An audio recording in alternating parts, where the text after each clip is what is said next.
morning. Today, in continuation of my lecture, capacity of parties, जैसा कि मैंने पहले बताया कि संविदा को करने के लिए सक्षम पक्षकारों का होना नितांत जरूरी है और जब तक सक्षम पक्षकारों के मध्य संविदा नहीं होता है तो संविदा शून्य घोषित हो सकता है। पहली सक्षमता में मैंने आपसे चर्चा किया था party must be of major. पक्षकार प्राप्त वय हो, 18 वर्ष की उम्र को प्राप्त हो या 18 वर्ष से अत्यधिक उम्र का हो।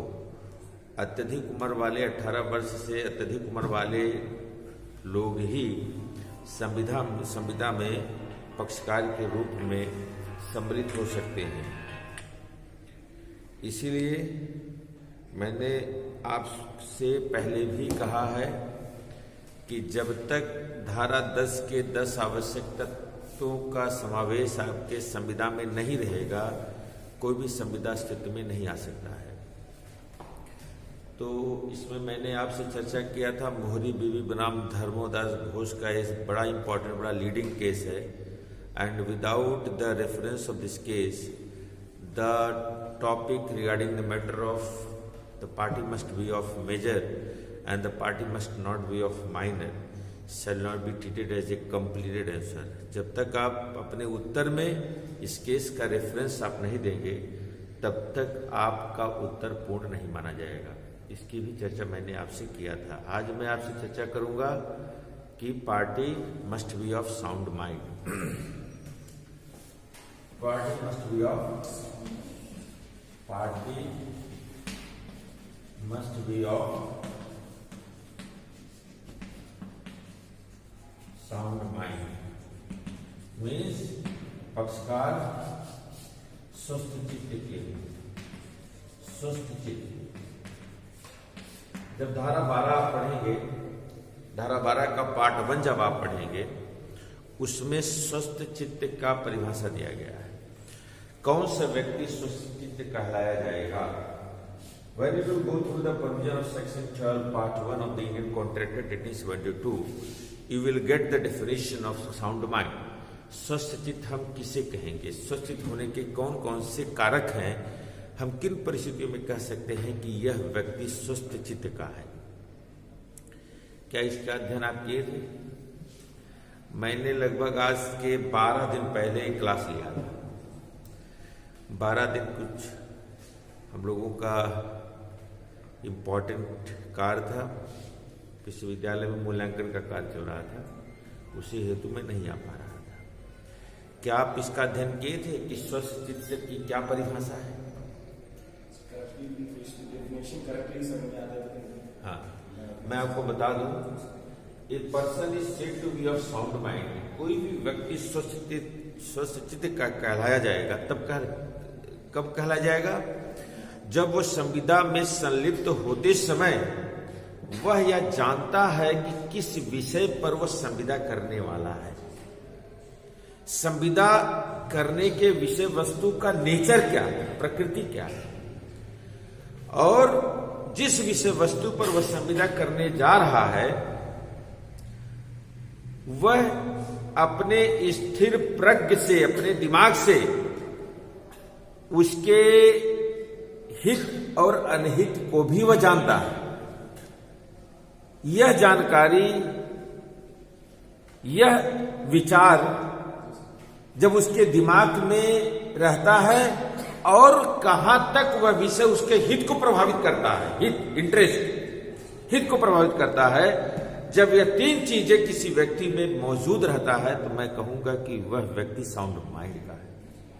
Means that particular person must know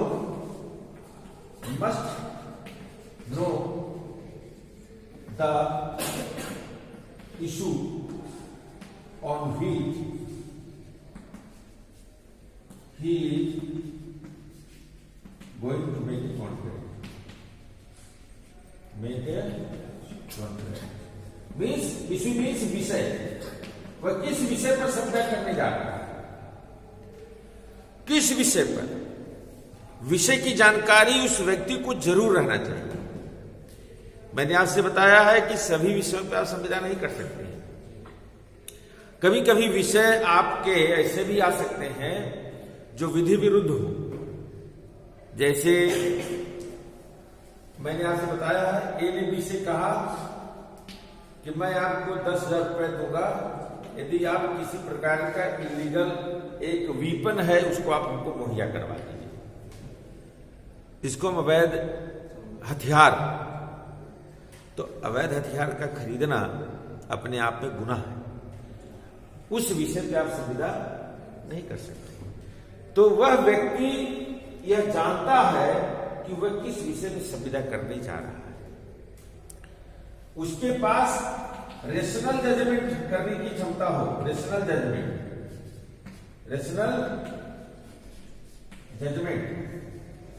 करने की क्षमता। रेशनल मतलब एक स्थिर प्रज्ञ वाला व्यक्ति जो सोचता है, जो सही दिमाग वाला व्यक्ति सोचता है, वह सोच की क्षमता उसके पास है। ये दो चीज। और तीसरा चीज, जिस विषय पर संविदा करने जा रहा है उसके इंटरेस्ट, INTEREST, इंटरेस्ट मतलब हित, उसके हित को कितना हद तक प्रभावित कर रहा है। ठीक है, ये लॉ है।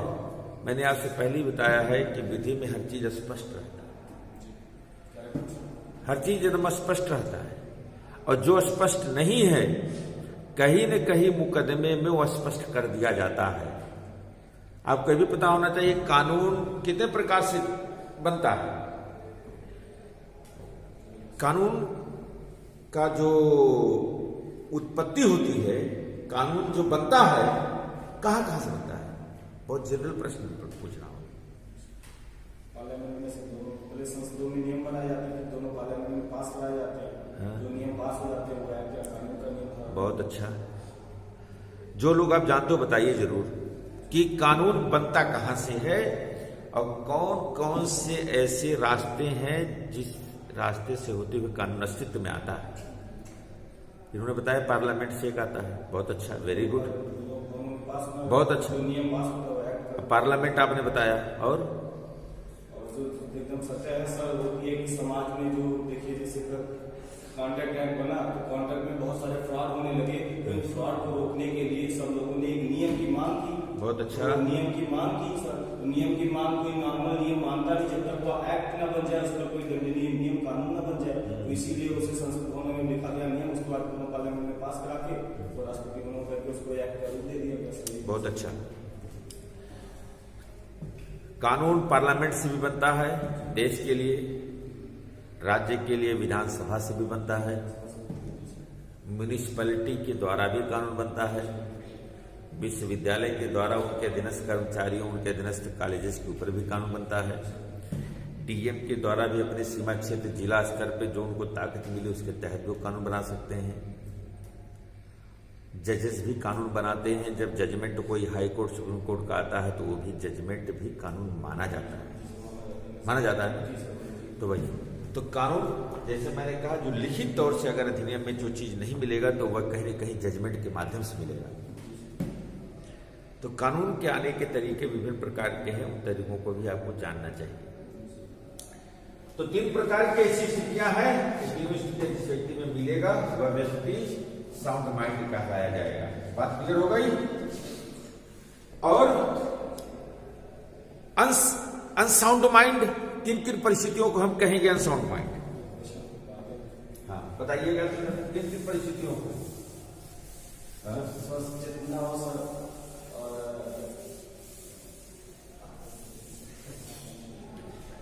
सर अपनी लैंग्वेज में। हाँ, ऐसा पहला है यूनेटिक,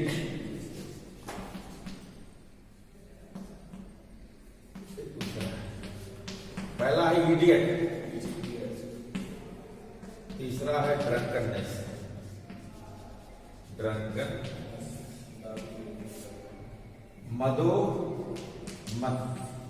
मदोन्मत, लूनेटिक इसको कहते हैं, अस्थिर पागल है। हाँ, यह स्थिर पागल। इडियट का मतलब क्या होता है? इडियट, लूनेटिक हाँ, इडियट का मतलब क्या होता है? लोग नहीं कहते हैं इडियट हो। इस इडियट का टर्म की परिभाषा हमारे अधिनियम में दिया गया है। इडियट किसे कहेंगे? हाँ, इडियट जो वह व्यक्ति होता है जो पैदाइशी पागल होता है, जिसमें ठीक होने की संभावना 99% नहीं रहती। कोई भी मेडिकल ट्रीटमेंट आप करवा लीजिए, ठीक नहीं होता है, क्योंकि वो पैदाइशी, उसकी जो मेंटल स्टेबिलिटी है वह एकदम क्षीण है, एकदम बेकार है। इवन यहां तक को नहीं जानता मेरा नाम क्या है, अपने पिताजी का नाम नहीं जानता।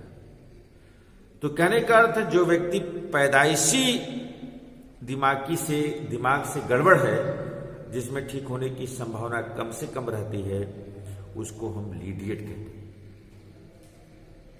इडियट वर्ड, ठीक है, इसलिए यह वर्ड नॉर्मली यूज न किया जाए किसी के लिए। पैदाइशी पागल।